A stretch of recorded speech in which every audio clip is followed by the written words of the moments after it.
Kemudian sifat yang kelima dari karakteristik al-manhaj as-salafi al-wasatiyah wal i'tidal, pertengahan, tidak bersikap ekstrim berlebihan dan tidak pula bersikap jafa, mengurang-urangi apa yang seharusnya menjadi porsinya, dan pertengahan dalam menyikapi sesuatu merupakan manhaj Rabbani yang disebutkan oleh Allah Subhanahu wa taala. Allah Azza wa Jalla berfirman, "Wa kadzalika ja'alnakum ummatan wasata." Demikianlah kami menjadikan kalian sebagai umat wasatan. Al-wasat ay adlan khiyaran. Umat yang menjadi pilihan, umat yang terbaik, pertengahan di antara al-ifrat wa tafriq. Ahlu sunnah berada di antara al-qadariyah dan al-jabriyah, antara kelompok yang mengingkari takdir Allah Subhanahu wa taala, yaitu kelompok al-qadariyah,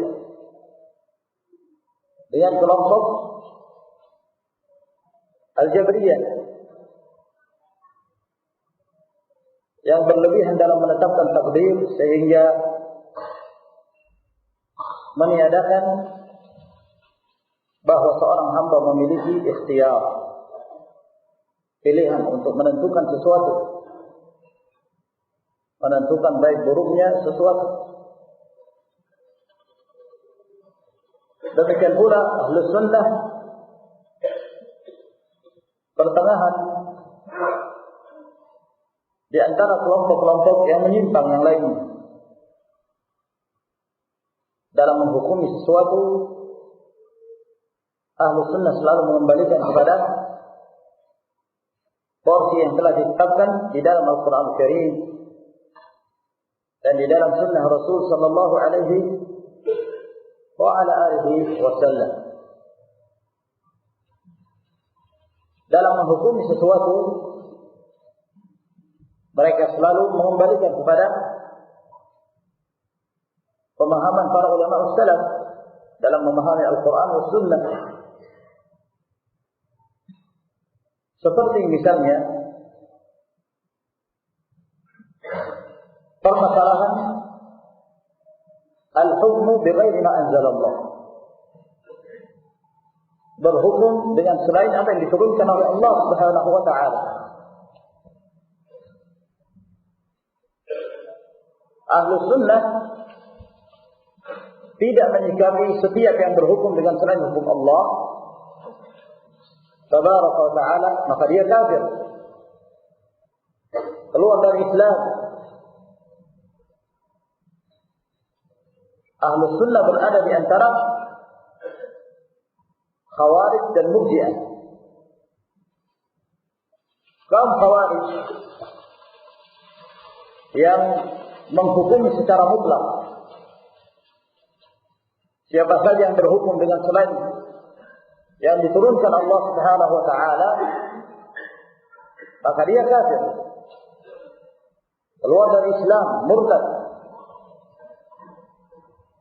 sehingga mereka mengkafirkan setiap pelaku dosa besar. Dan mereka berdalil dengan firman Allah Subhanahu wa taala, "Wa man lam yahkum bima anzalallah fa ulaika humul kafirun." Yang tidak berhukum dengan apa yang diturunkan Allah Subhanahu wa taala, maka mereka kafir. Lalu mereka tidak memperhatikan sikap para ulama salaf, pemahaman para ulama salaf dalam memahami ayat tersebut, Seperti yang diriwayatkan dari Ibnu Abbas radhiyallahu taala anhuma. Tatkala beliau menjelaskan firman Allah Subhanahu wa taala ini, "Wa man lam yahkum bima anzalallah fa ulaika humul kafirun." Kata beliau, "Laisa huwal kufru alladhi tadhabuna ilayhi. Innama huwa kufrun duna kufrin." Itu bukan kekufuran yang kalian maksud. Bukan kufur yang menyebabkan seorang keluar dari Islam, namun kufur duna kufur. Kekufuran ada dua jenis, ada kufur akbar, ada kufur asghar. Seorang yang berhukum dengan selain yang diturunkan Allah Subhanahu wa taala terkadang menjatuhkan dia kepada kufur akbar yang menyebabkan keluar dari Islam, terkadang pula tidak. Terjatuh ke dalam kufur asghar. Dia melakukan dosa besar namun tidak mengeluarkan dari al-Islam. Seorang yang berhukum dengan selain hukum Allah dalam keadaan dia meyakini bahwa hukum Allah adalah hukum yang wajib untuk ditegakkan, namun dia berhukum dengan selain hukum Allah karena mengikuti hawa nafsu misalnya, karena mengharapkan dunia, dalam keadaan dia meyakini wajibnya menegakkan hukum Allah Subhanahu wa taala, maka orang seperti ini tidak dikafirkan. Meskipun dia dalam bahaya yang besar, terjatuh ke dalam dosa besar, maka mengafirkan setiap yang berhukum dengan selain hukum Allah adalah manhaj khawarij. Sebaliknya al-murji'ah yang mengatakan bahwa al-amal bukan bahagian dari al-iman. Iman itu hanyalah meyakini dalam hati, mengucapkan dengan lisan. Amalan tidak ada sangkut pautnya dengan al-iman. Seperti yang dikatakan oleh kaum Murji'ah. Demikian pula dari Murji'atul Fuqaha yang mengeluarkan amalan dari al-iman, dari penamaan al-iman. Dan sebagian mereka mengatakan bahwa dengan amalan seorang tidak menjadi kafir, karena amalan tidak termasuk bagian dari al-iman. Atau sebagian yang hanya mengatakan bahwa kufur terbatas pada juhud. Kalau dia mengingkari juhud terhadap sesuatu yang wajib, baru dikatakan kafir. Adapun amalan-amalan yang lainnya tidak demikian. Adapun Ahlus Sunnah, mereka pertengahan antara Khawarij dan Murji'ah. Mereka tidak mengkafirkan kecuali yang dikafirkan oleh Allah Subhanahu wa taala dan Rasul. Ya. Maka itulah ciri al-manhajus salafi. Dalam menyikapi al-mukhalif pun demikian. Yang menyelisihi al-haq, al-manhajus salafi. Tidak setiap orang yang menyelisihi al-haq itu kafir, keluar dari Islam. Dan mereka juga mengatakan bahwa tidak setiap orang yang terjatuh dalam kekafiran dikatakan kafir. Tidak setiap seorang yang terjatuh ke dalam bid'ah maka dia sebagai mubtadi'. Sebagaimana tidak setiap seorang yang melakukan kefasikan maka dia dianggap fasik. Hingga terpenuhi syaratnya dan tidak ada lagi pencegahan untuk menyifatinya dengan sifat kafir, mubtadi' atau fasik. Itu sikap Ahlus Sunnah. Ahlus Sunnah mengatakan al-hizbiyun mubtadi'ah, Ahlul bid'ah. Tapi Ahlus Sunnah tidak mengkafirkan mereka, kecuali apabila telah jelas yang menunjukkan tanda kekafiran dan diberi nasihat, dia tidak mengindahkan dan dia tetap berjalan di atas kekufurannya, baru dikatakan dia kafir. Jika tidak, maka tidak dikafirkan meskipun mereka dikatakan ahlul bidah. Ini ma'asyiral ikhwah rahimakumullah yang harus kita pahami. Saya pernah mendengar ucapan dai yang membantah ahlus sunnah, membantah salafiyun dengan mengatakan bahwa salafiyun ini sangat mudah mengkafirkan orang.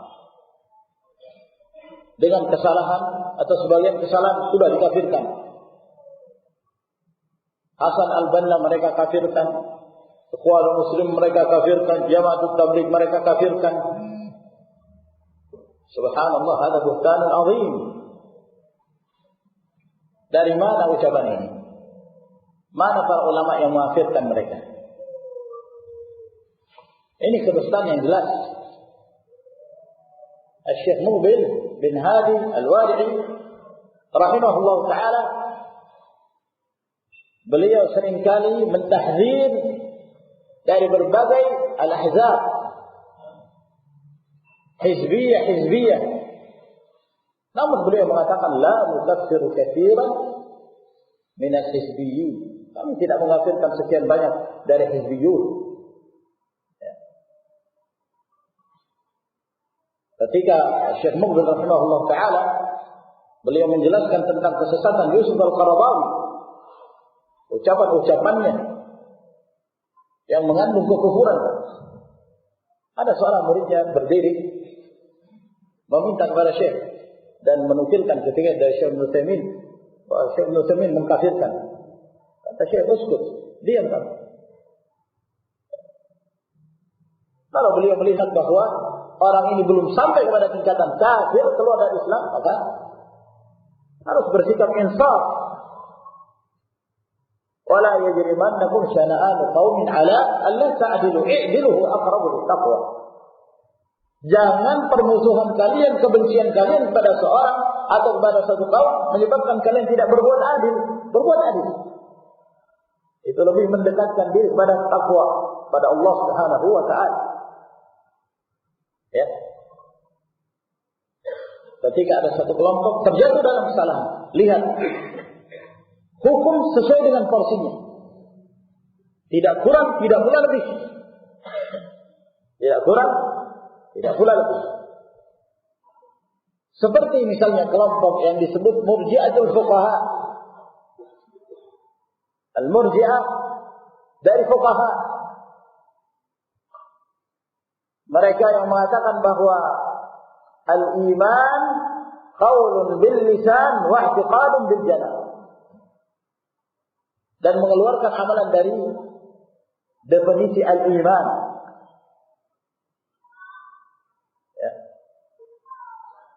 Ahlus sunnah mengatakan bahwa mereka terjatuh ke dalam bid'ah, dan para ulama mentabdid mereka. Maka mereka ahli bid'ah. Tapi ulama tidak, seorang pun dari ulama sunnah yang mengafirkan Murji'atul Fuqaha. Diberikan hukum sesuai dengan porsinya. Sebab Ibrahim Ar-Ruhaili adalah Allah Ta'ala,